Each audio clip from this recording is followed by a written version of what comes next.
often should your company revise its strategic plan? Well, did you know that 90% of businesses fail to meet their strategic goals? So it's an important question because maybe the revision of the strategic plan is part of the problem.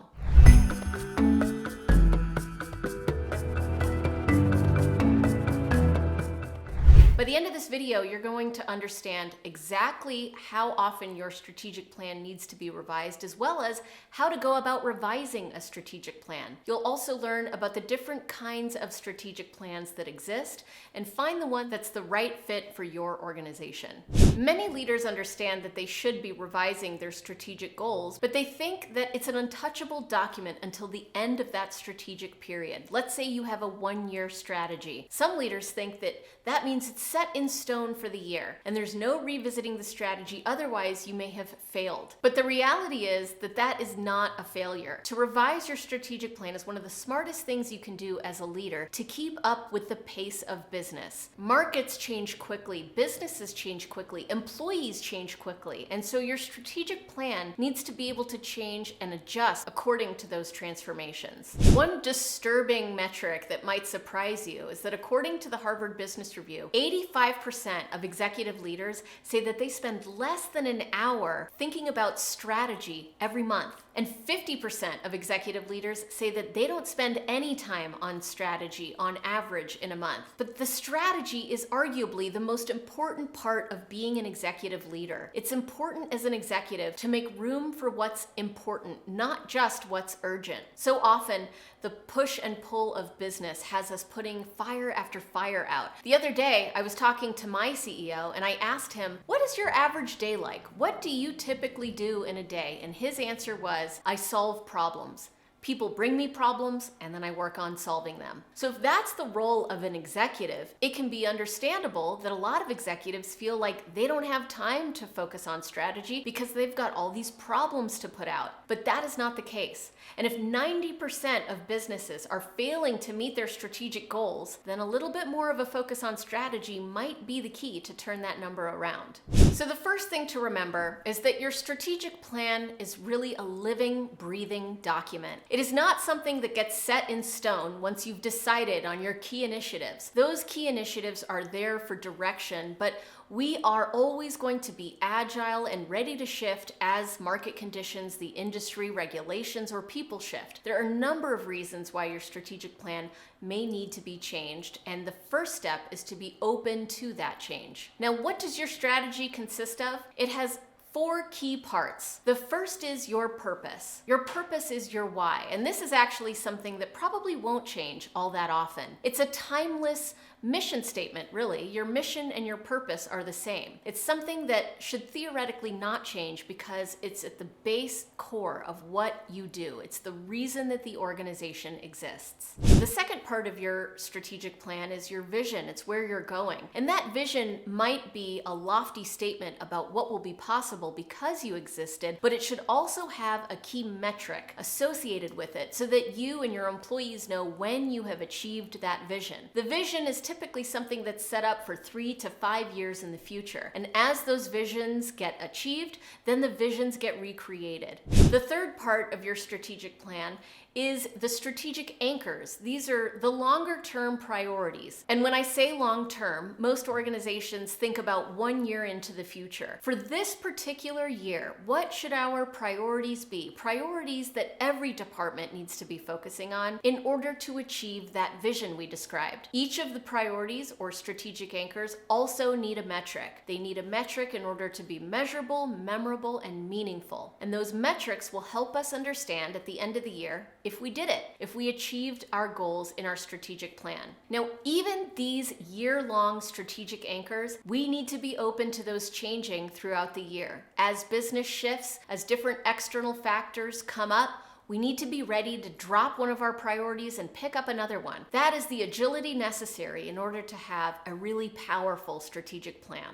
The fourth element of your strategy are the core cultural beliefs that you are nurturing in order to achieve that strategy. This is really the action plan. It's how the work gets done. And again, as you create your action plan and try things, you may notice that certain things are working a little bit better than others and other things are not working at all. The ability to say, we picked the wrong strategy, we're going to go in a new direction, is true leadership. It's not to say that a mistake was made, it's to say that we're open to constantly revisit what we think the truth is, what we think is right about our direction forward.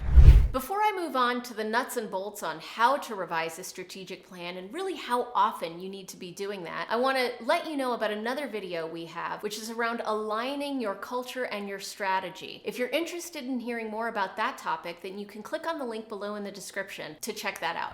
While some may think that checking your strategic plan once a year is frequent enough, I would argue that you really need to be doing that much more frequently. In our organization, our executives get together every single quarter, and that meeting is meant for the strategic direction of the organization. We spend very little time on tactical work in that meeting because we have assigned this as special time for the executives to get together and think strategically. That means that we gather feedback from employees about our strategic plan, we ask questions about whether it's working or not, we push each other to make sure that we've chosen the best strategy, we make suggestions about other elements of a strategic plan that we may want to include, and we get aligned around the final decision. By the end of that meeting, we know whether or not we will revise the strategy, why we've made that decision, and how we're going to act on that strategic plan walking out of that meeting. And the conversation begins again the following quarter. Once a quarter revisions is a great cadence for organizational leaders to get together and think about the strategy and whether it's working for them.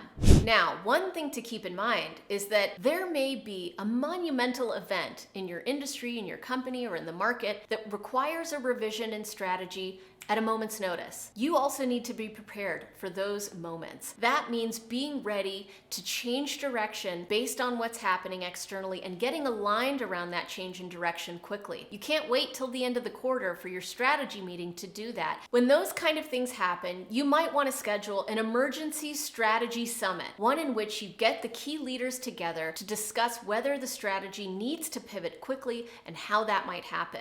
Now, there's one way that you and your leadership team can be extra prepared for these kind of quick pivots to your strategy, and that is something called scenario planning. Scenario planning is time when you set aside a significant amount of time to discuss the future, way into the future. Think 20, 25 years into the future. The leadership team should get around and ask about the big movements of the world that they think might change the nature of the industry that they're in, the future of technology, and also unexpected catastrophic events that might affect the business as well. That kind of scenario planning allows executives to out loud ponder possible scenarios that they can plan for. Now, it doesn't mean that we have to create a million different strategies for every possible future scenario, but what it does mean is as a leadership team, you've thought about some of the more likely scenarios and you've created B strategies or C strategies, backup strategies that you've already come to alignment around that you may be able to pull out having already discussed it if any of those things happen. Scenario planning is also a great way to build the muscle of strategic thinking for your executives. That kind of hypothetical scenario planning allows for leaders to think about other ways that the organization might innovate and benefit, and it might take your organization in a new direction without needing the catastrophic event. The key here is that it's important to remain agile and revisit your strategy as often as you can to make sure that leaders are aligned and it's still working for your organization's culture. If you're interested in getting more information about how you can craft the perfect strategy that works for your organization and then how to activate that strategy with culture, we have an ebook for you. You can get it at gift.culture.io, or you can click on the link below in the description.